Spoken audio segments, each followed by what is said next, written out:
ವೀಕ್ಷಕರೇ, ಬೆಂಗಳೂರು ಏನಿದೆ, Bengaluru greater Bengaluru GBA ಏನಿದೆ ಅದು ಈಗ ಚುನಾವಣೆಗೆ ಸಜ್ಜಾಗ್ತಾ ಇದೆ. ಅದೇ ದೃಷ್ಟಿಯಿಂದ ಕೆಲವೊಂದು ಕೆಲಸಗಳನ್ನು ತುಂಬ ತ್ವರಿತಗತಿಯಲ್ಲಿ ಮಾಡ್ತಾ ಇದೆ. ಆ ರೀತಿಯಾಗಿ ಮುಂದಕ್ಕೆ ಹೋಗ್ತಾ ಇದೆ.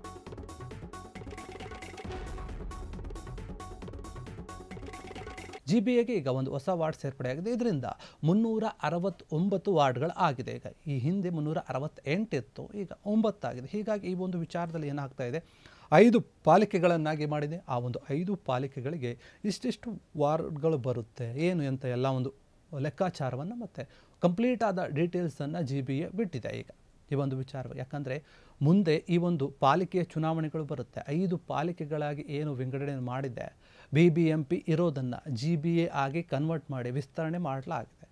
ದೊಡ್ಡ ಮಟ್ಟದಲ್ಲಿ ಎಲ್ಲ ಲೆಕ್ಕಾಚಾರಗಳು ನಡೀತಾ ಇದೆ ಅಂದುಕೊಂಡಂತೆ. ಆದರೆ ಫೆಬ್ರವರಿಯಲ್ಲಿ ಆಗಬೇಕು ಚುನಾವಣೆ.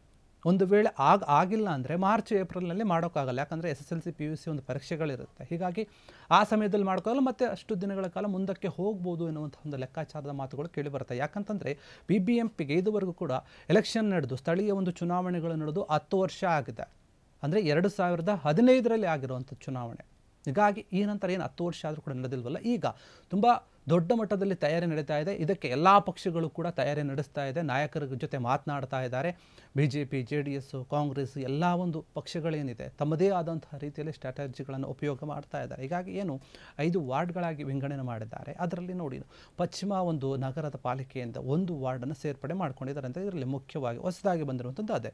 ಇನ್ನು ಈ ಒಂದು ವಿಚಾರಗಳಲ್ಲಿ ಸಂಖ್ಯಾಶಾಸ್ತ್ರ ಪ್ರಕಾರ 9 ಒಂದು ಸಮಾನವಾದಂತಹ ಒಂದು ನಂಬರ್ ಅಂತ ಇದರಲ್ಲಿ ಹೇಳ್ತಾ ಇದೆ. ಅದೃಷ್ಟ ಸಂಖ್ಯೆ ಇದು ಇರಬಹುದು ಅಂತ. ಹೀಗಾಗಿ GBA ಒಂದು ಪಾಲಿಕೆಗಳು ಏನಿದೆ ಅದರಲ್ಲಿ ನಾವು ಗಮನಿಸ್ತಾ ಹೋದರೆ ನೋಡಿ, ಬೇರೆ ಬೇರೆ ಎಲ್ಲಿ ಬೆಂಗಳೂರು ಪಶ್ಚಿಮ ಒಂದು ನಗರದ ಪಾಲಿಕೆಯಲ್ಲಿ 112 ಒಂದಿದೆ.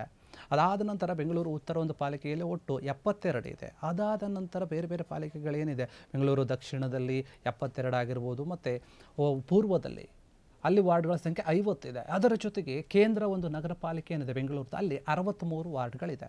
ಹೀಗಾಗಿ ಈ ಒಂದು ಎಲ್ಲ ವಾರ್ಡ್ಗಳನ್ನು ಒಟ್ಟುಗೂಡಿಸಿದಾಗ ನಮಗೆ 369 ಆಗ್ತಾ ಇದೆ. ಒಂದು ಹೊಸದು ಸೇರಿಸಿ ಈಗ ಪಾಲಿಕೆಯ ಒಂದು ಚುನಾವಣೆಗೆ ಎಲ್ಲ ರೀತಿ ಸಜ್ಜು ಮಾಡ್ಕೊಳ್ತಿದೆ. ಆ ಒಂದು ವಾರ್ಡ್ಗಳಿಗೆ ಮತ್ತು ಏನು ವಿಂಗಡಣೆ ಮಾಡಿದ್ದಾರೆ 5, ಅದಕ್ಕೆ ಸಂಬಂಧಪಟ್ಟ ಹಾಗೆ ಕೆಲವು ನಾಯಕರನ್ನು ನೇಮಿಸಿ ನೀವು ನೋಡಿಕೊಳ್ಳಿ ಅಂತ ಹೇಳ್ತಾ ಇದ್ದಾರೆ. ಹೀಗಾಗಿ ಗ್ರೇಟರ್ ಬೆಂಗಳೂರು ಪ್ರಾಧಿಕಾರ ಏನಿದೆ ನಿಜಕ್ಕೂ ಕೂಡ ಒಂದು ದೊಡ್ಡ ಮಟ್ಟದಲ್ಲಿ ಚುನಾವಣೆಯನ್ನು ಮಾಡೋಕ್ಕೆ ಸಿದ್ಧವಾಗ್ತಾ ಇದೆ. ಅದಕ್ಕೆ ಎಲ್ಲ ನಾಯಕರಿಗೂ ಕೂಡ ಒಂದು ಮಾರ್ಗಸೂಚಿಯನ್ನು ಕೂಡ ಕೊಟ್ಟಿದ್ದಾರಂತೆ. ನೀವು ರೆಡಿ ಆಗಿರಿ, ನಾವು ಹೇಗಾದರೂ ಮಾಡಿ ಚುನಾವಣೆಯಲ್ಲಿ ಗೆಲ್ಲಬೇಕು. ಪಾಲಿಕೆಯ ಚುನಾವಣೆ ಅಂದರೆ ಅದು ದೊಡ್ಡ ಮಟ್ಟದಲ್ಲೇ ಆಗುತ್ತೆ. ಹೀಗಾಗಿ ಈ ಒಂದು ವಿಚಾರ ಕೂಡ ಈಗ ಹೊರಗೆ ಬಂದಿರುವಂಥದ್ದು. ಪಾಲಿಕೆಯ ಚುನಾವಣೆಗೆ ಎಲ್ಲ ರೀತಿಯಾದಂತಹ ಒಂದು ತಯಾರಿಗಳನ್ನು ಮಾಡಿಕೊಳ್ತಾ ಇದೆ. ಕ್ಷಣ ಕ್ಷಣದ ಸುದ್ದಿಗಳಿಗಾಗಿ ಫ್ರೀಡಂ ಟಿವಿ ಸಬ್ಸ್ಕ್ರೈಬ್ ಮಾಡಿ, ಲೈಕ್ ಮಾಡಿ ಹಾಗೂ ಫಾಲೋ ಮಾಡಿ. ಹೊಸ ಸುದ್ದಿಗಳ ನೋಟಿಫಿಕೇಶನ್ಗಾಗಿ ಬೆಲ್ ಐಕಾನ್ ಮೇಲೆ ಕ್ಲಿಕ್ ಮಾಡಿ.